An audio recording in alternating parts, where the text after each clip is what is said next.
entered into the grade book, just to let you guys know that. I also put in the bonus points. I just added them to your current score. So if you receive those, then I put them on your current test score, test 1. I also downloaded sapling. So the grade that you'll get for midterm is based on what your sapling score was today, about 10 a.m. I won't change that, just to let you know that. I based it out of 500 points. There was more than that available. Some of you had almost 700 points, just to let you know that. But the maximum amount of points that you could receive based on that was 500, okay? So based on the extra credit and so on. So if you have 500, then you probably had more than 500 for that. All right, so those are all entered. I'll also try to get the test corrections done and have those entered before I actually transfer those over into midterm, and those are due Monday at midnight. But that'll be the last grade I'll probably put in, unless the water lab gets done, and it doesn't take long to grade, so it may be close. So, cool. All right, just let you know where that's all at. Any questions? What did you say was due Monday at midnight? My midterm grades for you. So it's an assignment that I have. Okay? So I usually get those done earlier in the day than midnight. Just to let you know that. If we happen to get the test corrections entered before then, like on Friday, then I'll probably go ahead and assign those at that point. But, just let you guys know where it's at. Cool? All right. Anything else? I brought a demo because I just can't imagine a battleship made out of magnesium, and I want to show you the consequence of a move like that, right? So the DoD proposal, somebody was bright enough to realize what was going on and declined allow that to happen. But this is a normal Bic lighter, right? And this is a strip of magnesium metal. Now, you may not want to look directly at this, just to let you know that. But I know that the military has things that get hotter than a Bic lighter. That is Impressive, isn't it? Yes. Yeah, can you imagine that? Yeah, it would be kind of crazy, wouldn't it? Our magnesium strip is now gone. Well, we actually did this reaction. I want you guys, without looking at what we did last time, I want you to try to write the reaction that just occurred. We had magnesium metal, right? We had magnesium metal. I'm trying to give you a base reaction that you can go to look at, right? So how would I write magnesium metal on the board? Mg, right? And would I put a letter with that? Yeah, I would put solid. And I'm going to react that with something. What am I reacting it with? O2. Where's the O2 coming from? The air. So around the magnesium was oxygen gas. And so I'm going to put that G with that. And I want you to complete that. MgO. All right. And is it balanced? It's not. I need 2 of those, don't I? So now I've got a balanced reaction. Now, I want you guys, on your own, independently, to identify the oxidation numbers of the things on the left side of the reaction and then the oxidation numbers on the right side of the reaction for each of the elements involved. Okay, this is a skill that you need.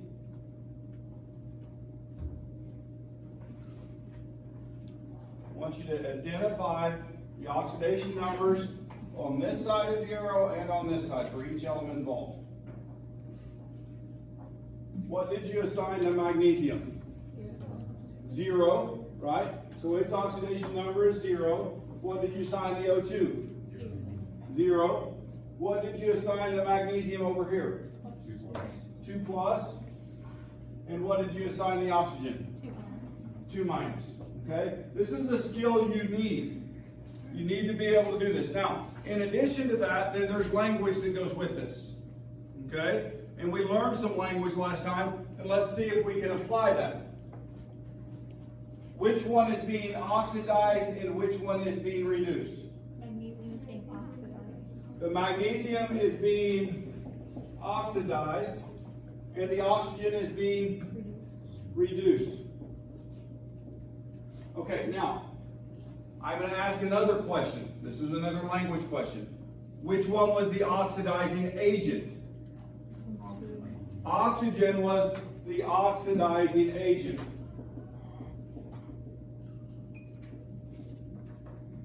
What was the reducing agent? The magnesium, right? We could look at it from either perspective. Now, more commonly when we're talking about oxidation reduction, oxygen is a great oxidizer, so it's the oxidizing agent, right?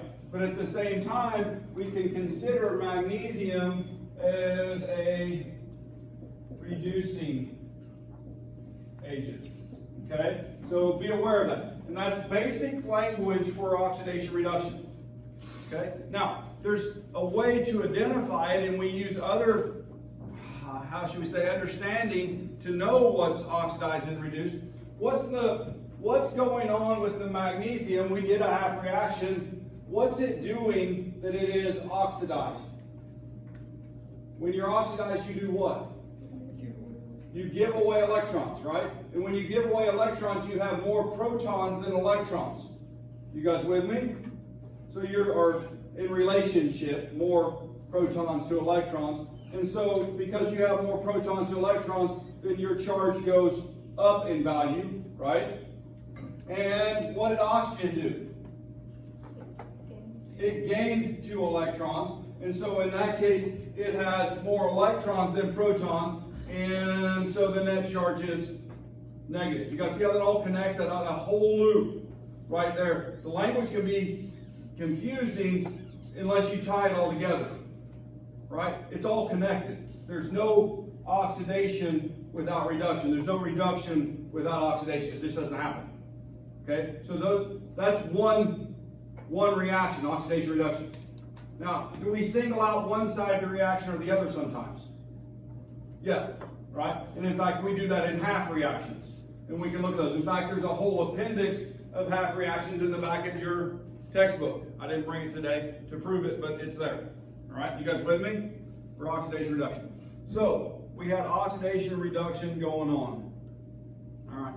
Oxidation, loss of electrons, reduction, gain of electrons, oxidizing and reducing agents defined. All right, that's about where we quit last time, right? Well, we started doing this reaction. Cool? All right. So, now, sometimes when I have a covalent compound, I'm not actually charged. I'm not ionized. Did you guys catch that? I am not ionized when I have a compound like methane. I'm not ionized when I have CO2. But I have what's called a perceived charge. That's the way I like to look at it. Okay? So I can tell what's being oxidized and reduced. So can you guys identify what's being oxidized and reduced up there? What's the perceived charges?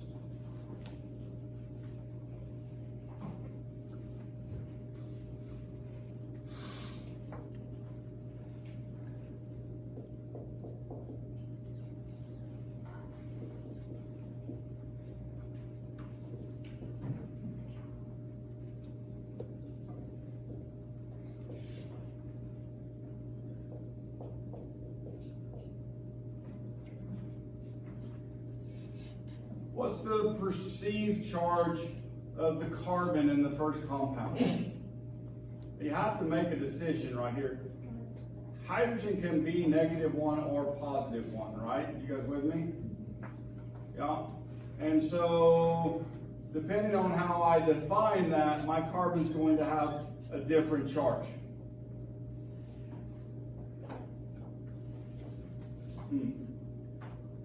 So how are we going to define it there?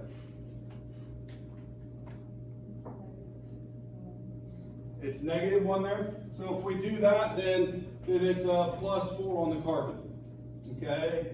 If it's a -1, then it's a +4 on the carbon because there's 4 of them, right? What would the other option be? It would be a -4 and a +1. Okay, you guys with me? Now, I'm doing this in such a way as we're trying to identify what's oxidized and what's reduced. All right? Now, I'm going to ask a simple question right now. If oxygen is involved and we end up with CO2, what's being reduced right off the bat? The oxygen's being reduced. So that means the carbon's going to be what? Oxidized. Okay? So defining it becomes important. All right? And so we have oxygen right here, and it starts as 0. Okay? And the perceived charge here is what? Plus 2 or minus 2. It's minus 2. Now, how many are there? There's 2 of them, so you know for sure what? This is plus 4. Okay? And then, what about the hydrogen here? It's plus 1, right? And what about the oxygen? Minus 2. So, there's 2 times plus 1, right? To get to there. And so, now, when I'm looking at this, then I know that oxygen has to be reduced. It has to be. Okay? Because it becomes combined with something else. Right? Which charge is correct for this combination? What's that? The plus 1 for the hydrogen. Okay? With a minus 4 for the carbon. That's a decision you have to make. Okay? Now, notice that the hydrogen is plus 1 here and it's plus 1 there. Okay? So what's changing oxidation state going from a smaller number to a large number? Carbon. The carbon is, isn't it? Now, are these actual charges? Everybody should be shaking their head. No, Dr. Garrison, those aren't charges. Those are perceived oxidation states, right? Because what type of bonding are they doing? Covalent bonding. And so when you covalently bond, you're not charged, you're sharing. Right? You guys with me? But it doesn't mean we can't assign an oxidation number to them to help figure out what's being oxidized and what's being reduced. Now, do you guys want the cheater stuff? Right?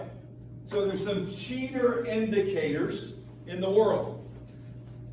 Right? And these are the cheaters. Oops, not the next. It's actually, yeah. I know I have it there somewhere. I thought I did. Oh, here it is. Yeah. So, recognizing oxidation reduction reactions. When I gain an oxygen, I am oxidized, like carbon gains an oxygen. You guys with me? Gain of a halogen, chlorine, fluorine, all those guys, right? You guys with me?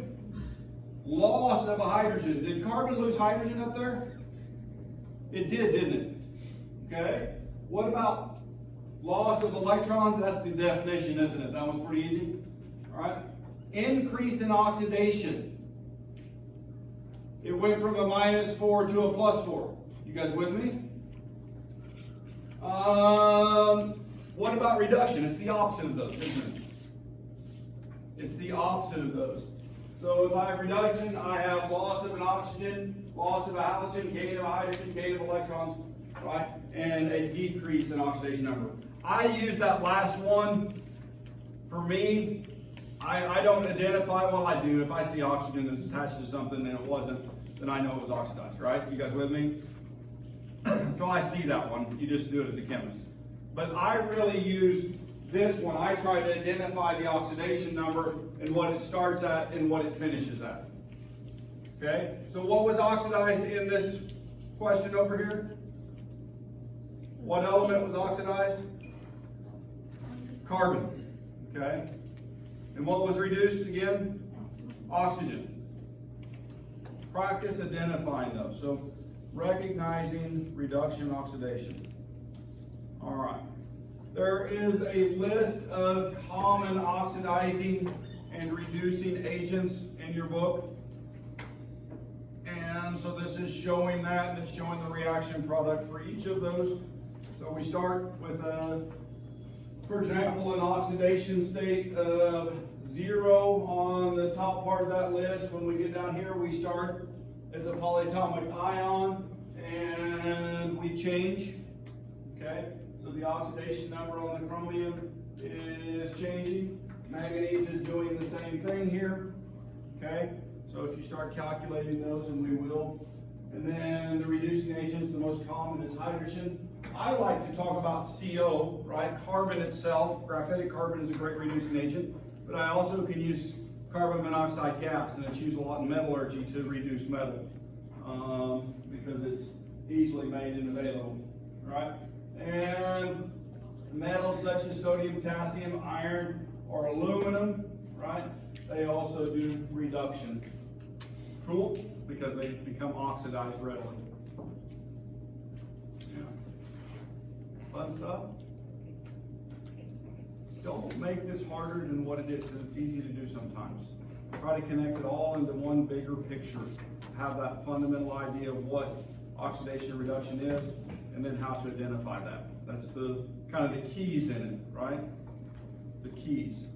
So this reaction is a digestion, okay? And so if you take nitric acid and digest copper, then you get a reaction. In fact, we used to do that reaction in the lab where we did the copper analysis. And that was the step that got a little bit violent in the waste room. And so we took this half of the lab out. And so anyway, but if you're looking at this, I want you to take that and I want you to do the same thing that we did here. Okay? I want you to write the reaction down. I want you to write the reaction down, and I want you to start identifying the ions. Okay? And the charges on everything. Now, are these perceived charges up here, or are they actual ions? They're ions. Now, there's a couple compounds that form that are covalent, right? So be aware of that. And but anyway, still look at them for the oxidation number. The charge in that case, it's oxidation number. Now, there's another thing I want you guys to notice, that when I'm doing this, I'm writing these charges up off of the compounds. Did you guys notice that? That I didn't write the +1 down here and the -1 right here. Why not? Because they're not charged when they're together. Unless I separate them into ions and put the plus sign between them, then I don't want to put a charge on it. Does that make sense? Okay? So when I'm writing that, I want to write it, that hydrogen is +1, and, oops, NO4, wow. I was thinking about something else, wasn't I? So what's the NO3, what's it called? Nitrate, what's its charge? -1. -1. All right, so you guys go ahead. So you guys go ahead. Is there any way to memorize how to do the oxidation numbers? I gave you some hints and tips, right? There's how to assign oxidation number worksheet. Yeah, I got that. And I just review that over again, right? That's the more you practice it, the better it becomes. It's just like musical chords. If you learn it once, then you can finger it the first time, but if you drop it for a few days and don't pick it up, then it takes a little bit to get back on top of it. Yeah, practice.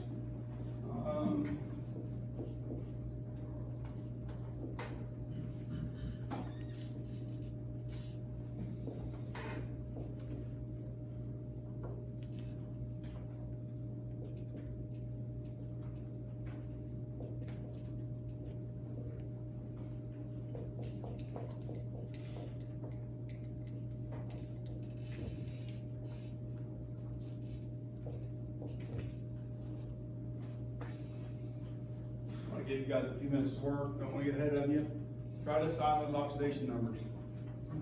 Well, then I didn't balance. I need a little balance. So I started it. I didn't get it done.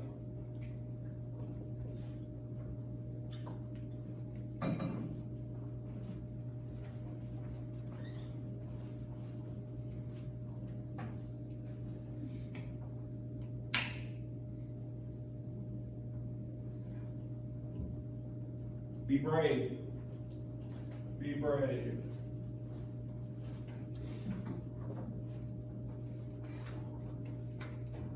What's the oxidation number of copper metal? 0. Alright. Now, copper has more than one oxidation number. It can be +1 or +2 commonly, right? And so if I'm looking at this, how am I going to identify which one I have? What's your strategy? Okay, look at nitrate. Look at the nitrate. We know nitrate is always -1, and there's 2 of those. So that's -2, so that means to balance the charge, copper has to be +2. Alright, and then -1. And now we may want to start looking at individual elements and the nitrate, okay? We'll go back to that here in a second. Alright, cool? Alright, and then what about the nitrogen right here? How many people would say +4? Yeah, got some +4s up there? Right? You got that from where? Oxygen is always -2, except in peroxides or with something more electronegative, fluorine. You with me? So that means that this is -2 times 2, which is -4, and so this has to be a +4. Now, is that one -2 because of the 2 in front of, This one? the 2 in front of it? Is that -2? Right there, no, that's not because of that. That has nothing to do with it. That's the mole balance, right? So that's the mole ratio of each of the reactants and products, right? The stoichiometry of the reaction, right? What about hydrogen right here? +1. All right, what about oxygen? -2. Okay. Now, if I'm looking back at this, then that -1 doesn't give, wait a minute, I should ask this. What's oxidized and what's reduced? Do we have enough information? You can get half of it. Copper gets reduced or oxidized because it goes from 0 to +2. It has to give away 2 electrons. What received those electrons? We haven't identified it yet, have we? Why do I say that? Did the nitrogen or the nitrate change? No, or did it? Did some of it change? Some of it changed. So we're going to have to go back and figure out the oxidation number of the nitrogen in the nitrate. Okay, you guys with me? So we'll do that. So, but copper is what's oxidized, right? And let's look at nitrogen and oxygen in this, okay? Now, this starts as what? -1, right? You guys with me? And now it's got oxygen, it's got 3 of those. Can I set up an algebraic equation for this, just for a little bit of practice? We've used it before, okay? But what the algebraic equation is going to say is your 3 oxygens, right? I'll use -2 for oxygen because we can just plug it right in, right? You guys with me? Plus how many nitrogens? 1 nitrogen. So we're going to make the nitrogen's charge an X, right? And then equals what? -1, because the nitrate charge is -1. You guys with me? All right. So now I can determine the nitrogen in this, and what does X end up equaling? X equals +5, doesn't it? Okay? And so the nitrogen goes from +5 to what over here? +4. What do we call that? There's a name for it. Reduction, isn't it? Okay? So the copper's oxidized, the nitrogen is reduced. Now, did that take a little bit to identify that? It did, didn't it? And so sometimes you can stop at the polyatomic ion, but sometimes you need to look at the elements in the polyatomic ion, where they started and where they finish at. Okay? Where did the 3 and the -2 come from? Oxygen is always -2, and in NO3, right, there's 3 oxygens, and so I took that 3 times -2 that they always are, so I used what I know. to find what I didn't know, what the nitrogen charge was. Okay, that makes sense. now. Okay, yeah. All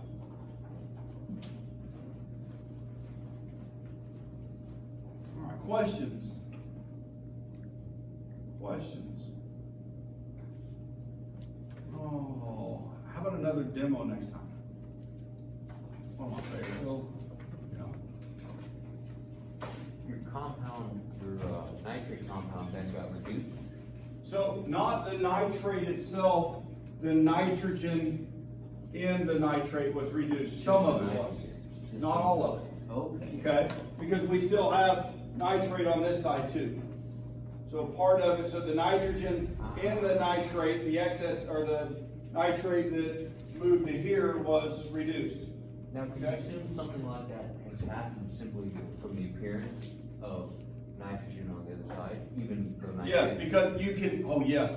So, wait a minute. The number of oxygens on the nitrogen changed, didn't it? Yeah, but the charge also changed. But you know, that's a great observation, okay? I know that this is -1 with the NO3, right? But I lose 1 oxygen and it's now 0. So that means that if that's the case, then the nitrogen had to change by 1 to get the new charge, to get the 0 charge. That's basically what we calculated right here, right? And so you're asking, if you're practiced, can you see that? And yes, right? You can do it without doing the math. So the nitrogen on the left side of the equation is the one that was. Yeah, the nitrogen on the left side, 2 of those nitrogens were reduced, right? The other 2 remained what? Nitrate, NO3 minus, okay, stoichiometrically. Cool? So we actually could start balancing with electrons too. All right, and see how many transfer, yeah. So since the oxygen reduced in the nitrate, would that be nitrate? The oxygen didn't reduce. Well, not reduced, sorry, since, in the product, there's NO2, right? Yes. So isn't that nitrite? No, that's not nitrite. Why is it not nitrite? Anybody got that? Is it charged, or does it have a 0 charge, the way it's written? The NO2? Is this an ion, or is it a compound? It's a compound, there's a difference. Nitrite is NO2 minus, and there's a huge distinction between the 2 of those. These are 2 completely different things. I know they have the same nitrogens, I know they have the same number of oxygens, but one of them has an additional electron, doesn't it? You with me? So if I do an electron count, this one doesn't have as many electrons as this one. And that makes it different. It bonds differently, it reacts differently, it's a different compound. Good? Maybe? Alright. Alright. We'll do this reaction, a little bit different style than this, next time. Right here in front of you. Cool? Alright. So,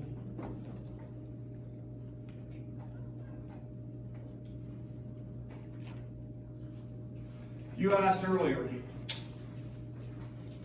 how do you know? All right, how do you know what the oxidation number is? Rules for assigning oxidation states: 0 for uncombined elements. Okay, 0 for uncombined elements. So that means if I have a diatomic, it's still 0, right? H2, N2, O2, those all have 0 oxidation number, right? Even graphite and diamond, right? 0 oxidation, right?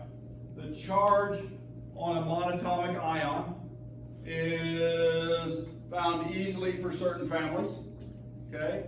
On other families, you have to use what you know to find out what it is, okay? The same thing as we were doing when we were building compounds in the first part of the semester, right?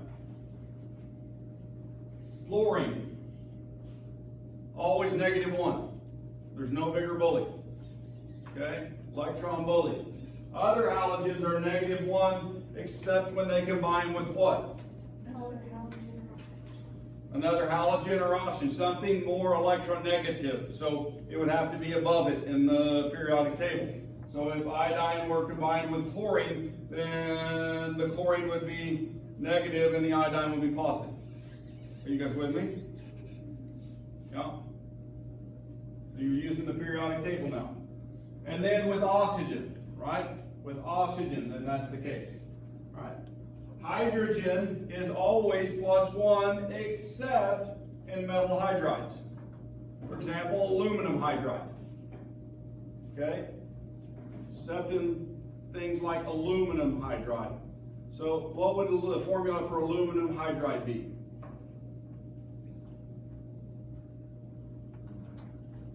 What ion does aluminum form? +3, right? So if it's in a hydride, the hydride is a metal in hydrogen. So how many hydrogens am I going to put on there? All right, AlH3. Okay. Aluminum hydride. Oxygen is -2 except when combined with fluorine. And then it's +1, or it can even be +2. Okay. Or in peroxides, it has to be -1 because it's with a hydrogen and it's a +1. The hydrogen is a +1 to balance that charge. Then it can only be a -1. All right. And we've already been practicing this too. The sum of oxidation states equals the charge on the ion or the molecule, doesn't it? Okay. And so we've been doing that. We're already assigning that. So you guys are using these rules. I don't see how you do the first part of the semester and learn the rules in chapter 5. That's why I gave them to you much earlier. Does that make sense? Yeah, because you need them to make compounds. Because you can't make compounds or name compounds without this ability. My opinion. Okay? Cool, so this is review. We're going back. All right. Let's do some practice on just compounds, okay? Let's break it down, make it simpler than an entire reaction. All right? Make it simpler than an entire reaction. I want you to take the compound H2SO4, and I want you to tell me the oxidation state of the sulfur.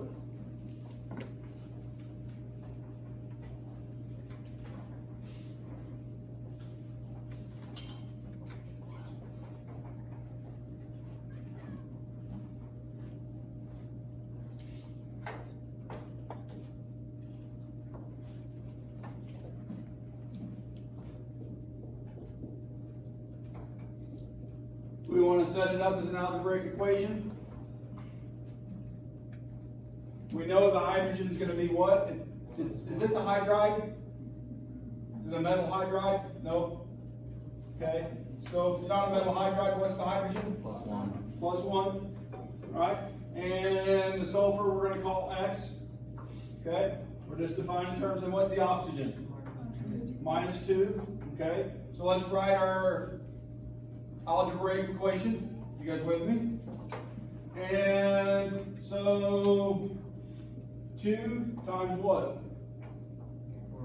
+1 plus 1x, right? Plus 4 times -2 equals what? What's the charge on H2SO4 overall? 0.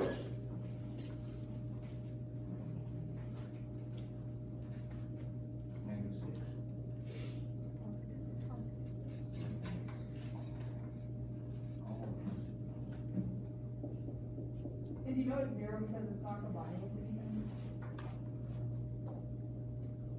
I know it's 0 because it doesn't have a charge out here. Okay. Right there. There is no charge. Like when you get something free, no charge. Bad joke, okay. Right. All right. So the sulfur in this is +6. You guys got that? Now, I want you to do, to back up a little bit to kind of support this. All right.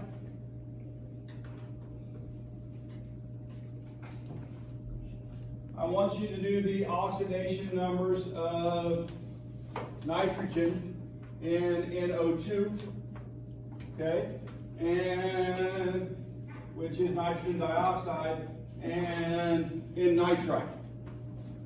Okay, I want you to do the oxidation number of the nitrogen in both of those compounds using the same mathematics.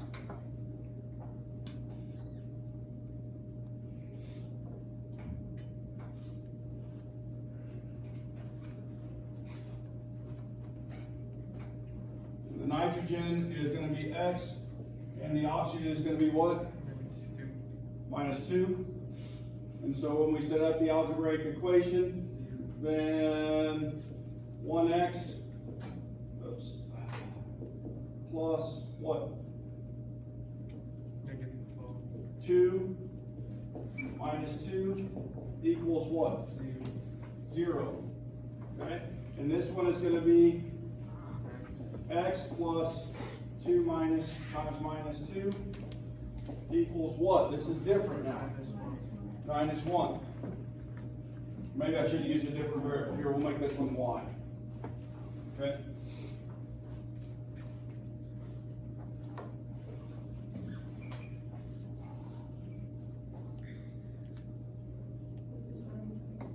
Do what? This is starting. Good. That's what I want. Trust me. I work hard on this concept. This is one of the concepts. Should I tell you this? I don't want to affect performance, right? But over the years, out of all the different things on the general chemistry standardized exams, this is the one I have tweaked the most, trying to get those scores to go up. Does that make sense? Yeah. So it's a struggle. It's a continuous one.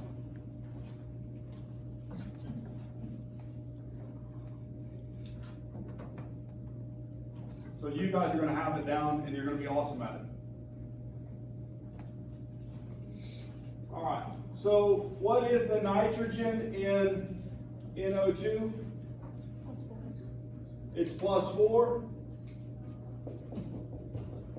And what is it in nitrite? +3. Right? Are those the same nitrogens?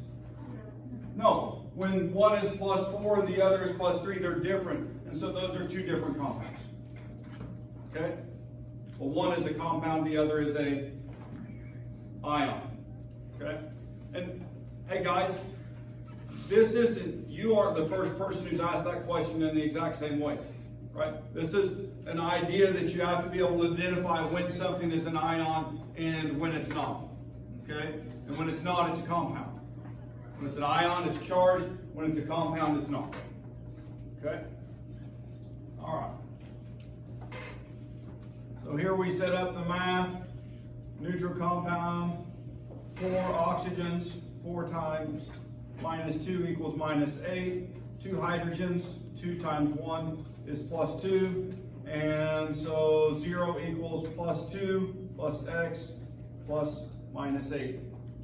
Okay, so maybe that looks a little clearer to you in the way you calculate that. All right, it's the same setup, just doing the oxygen and hydrogen charges before you put it in the expression. Okay? All right, so x equals +6. We got that one right, didn't we? Yeah. And how about this one? How about this one? This is the acid I was talking about with Dr. Manahan, perchloric acid.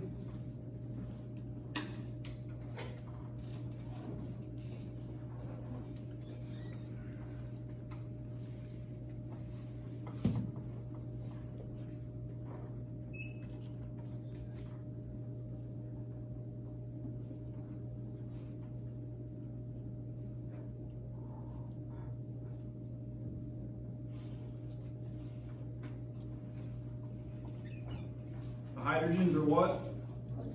Plus one, there's one hydrogen, plus one. There's four oxygens, what are they? Minus two, so that's a minus 8, plus a plus one, plus 7. Right? Did you guys see that I did that mentally, right? So, plus 1, plus y, plus the minus 8, solve for y, then y is plus 7. Is it okay to do it in your head? Yeah. If you need the crutch of the algebraic equation, is that awesome? Yes, absolutely. Okay. And is it safer to set it up that way? Yeah. Sometimes you miss a count. If you write it down, it makes it better. Yeah. So if we were to test on that, do we have to set up the algebraic equation? On that, I wouldn't make you know. Okay. I wish you would have done. I would ask you to identify each one and then the number of those. Yes. But then yeah, there's no units to be involved there. All right. More practice. How about what's the charge of each of the elements in that first compound? What's the charge of each of the elements? There's a hydrogen. I don't know.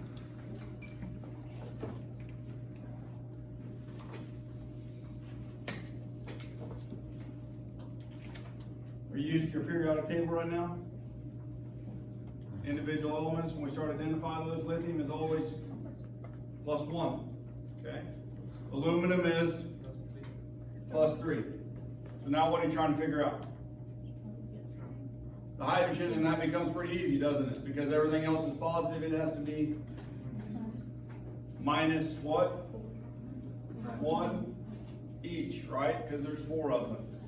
Right? Why couldn't the individual elements rule be used for chlorine in the last one, which would give you -2 or -1? Because it's with something more electronegative. Okay. How do you know So that when lithium- you have something that's more electronegative, then it forces the element to be a different oxidation number. Metals are not negative. Okay? Metals will be positive. Right? That's their nature. Right? So non-metals end up being negative. But sometimes they have a perceived charge that's positive when they're with something more electronegative. And so when it's with fluorine, when it's with oxygen, and then chlorine, depending on where you're at in the periodic table. So we start learning periodicity, which is next chapter. Okay, I think that's right. All right. So would the charge be -4 since there's 4 hydrogens? It'd be -1 each. -1 each. Or Right, so 4 times -1, maybe we'll set that up as an algebraic expression to show that. Fluorine is the most electronegative, so when it's with something else, it's always negative. Oxygen is always -2, except when it's with chlorine, and it can be +1 or +2. Right? Now the periodic trend is from here to here. There's a hump or two in the middle. The general trend is most electronegative, least electronegative. You guys with me? And so when you're trying to identify, when I put sulfur with oxygen, the oxygen is going to be -2, which means the sulfur has to be a positive. Okay? Does that help? Okay. So it's where it's positioned on the periodic table. And now, these are covalent relationships, so we're giving them it's not actually charged that, it's a perceived charge, right? Or an oxidation number is what we call it. It's oxidation number, not its charge. Its oxidation number is this value, right? Where when I have an ion, then the charge is this, okay? But you can also call that the oxidation number in that case. That's, in my mind, analogous. All right? Cool? Helpful? Yeah. All right. So how about, let's do the math on that one, right? So just to show you, all right, I have LiAlH4, and so +1 plus 3, and we get the old question mark there. Okay? So, but that expression would be 1 plus 1 plus 3 plus x 4 times x, right? Because there's 4 of them. and that equals 0. And so when you solve for that, x equals minus 4. Oh no, minus 1. I didn't divide by 4, did I? So 4 divided by 4, because I forgot that. And so x equals minus 1.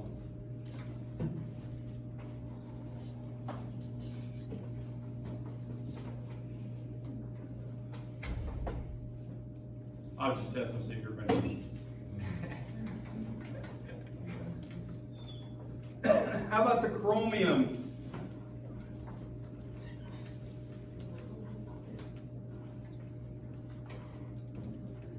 The chromium oxide. What about the chromium and chromium oxide?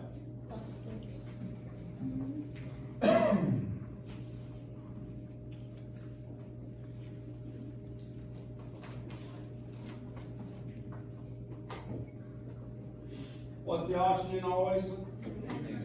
-2. Okay. Why don't you guys figure that one out? +6 because 3 times -2 plus 1x equals 0. And that means x is equal to +6, right? What about the chromium in chromate? So same expression, CrO4, 2 minus. And so to set that up, we have 4 times -2, yeah, we'll do it that way. And then plus x equals what? -2. And so x equals +6. Now I'm assuming all of you can do that basic algebra cancellation. Okay, that's an assumption I'm making. If you can't, practice that. All right, if you can. What about in the dichromate?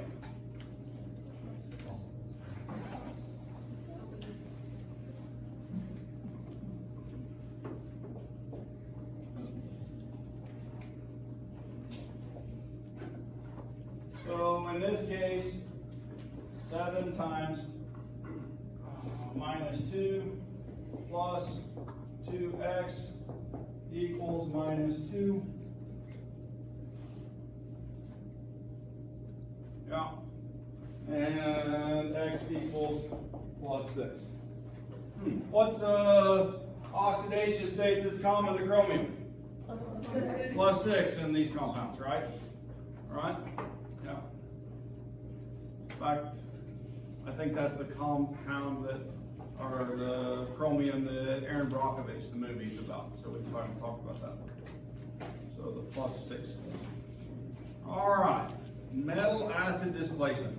I think that this is a really good place to stop because this is a shift in topic, and there's some activation series and those types of things that I want to share together. Okay, so doesn't happen often, but you're getting out 2 minutes early. Have a great day.